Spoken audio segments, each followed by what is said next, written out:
Tapos ulitin ko lang po yung nabalitaan kong fasting o dry fast. So hindi kayo pinakain, hindi kayo pinainom ng tubig. Ilang araw nga po ba ginawa ito sa inyo? At wala po bang kasamahan ninyo doon na sinubukang tulungan kayo? Of course, nobody would ever dare help me because upon instruction na hindi nga ako and they did not even allow, they were not even allowed to talk to me, not nor even to come near to me. So actually there were two sets of fasting um, given to me. One set was, there was straight 10 days fasting. There was no food, no water. It was Ninit Ukyas who gave me the list of instruction, and number one in the list is to do dry fast for straight 10 days. Sino po nagbigay ng instruction? Ninit Okyas. Nenet Okyas. Yeah. Okay po. And then, I only was able to eat a little amount of rice and viand on the 39th day because when you had fasted, hindi naman kailangan kakain ka agad. So there was water, then then lugaw, and then finally on the 39th day, that was the time I was able to eat rice. And then after that, there was that second round of fasting, which was even more miserable. It started on February 6, 1999, and there were other workers also. And that was very miserable because it was like this. We were given 5 days or sometimes 7 days. It was a kind of a series of fasting. The first, second, third days were for dry fasting, meaning you were not allowed to drink, of course, to eat food, dry foods. And on the fourth, sometimes it's water, sometimes it's sometimes it's lugaw. Then another 5 days, the same pattern.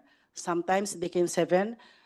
It ended on the it ended on the month of May because I have my diary on that. So yung pangalawang dry fasting, 3 buwan na may iba't ibang klasing fasting for 5 days or 7 days, 1 to 3 days na dry fasting. Yes. On the 4th day may tubig o yung yung pinakuluan ng sinaing, di ba? Yung pinapainom ng mga lolo't lola natin sa mga baby nung panahon ng World War II. Yung sabaw ng ano po. Sabaw. lugaw. Sabaw ng lugaw. Yes po. Or lugaw. So over 3 months, may ganitong series ng mga iba't ibang klase ng dry fasting. Yes po. But I was together with other workers also because they were also punished, but I was the longest. I stayed there for the longest 3 months.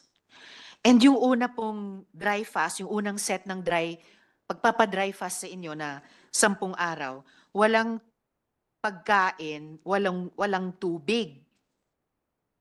10 araw na walang tubig at 10 araw na walang pagkain? Yes po, that's true. Paano niyo po na-survive yun? I did not even think I would survive Opo. because of course the place was cold. And then every time in the morning when I took a bath, so parang doon ko na lang nalalasap yung tubig.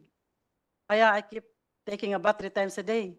Iniinom nyo na lang yung Halos, hindi ko na mainom tubig kasi pampaligo. natatakot ka namang baka masira yung tiyan mo. Parang ganun lang, parang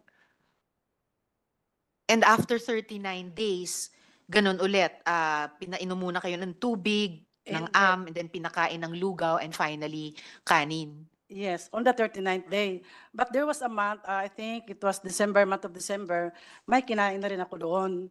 Kaya lang, again, maybe they were not satisfied with the result. Maybe they wanted me to really slowly kill me. So again, I had another series of fasting that was, as what I have said, it started on February 6th and ended on the month of May. During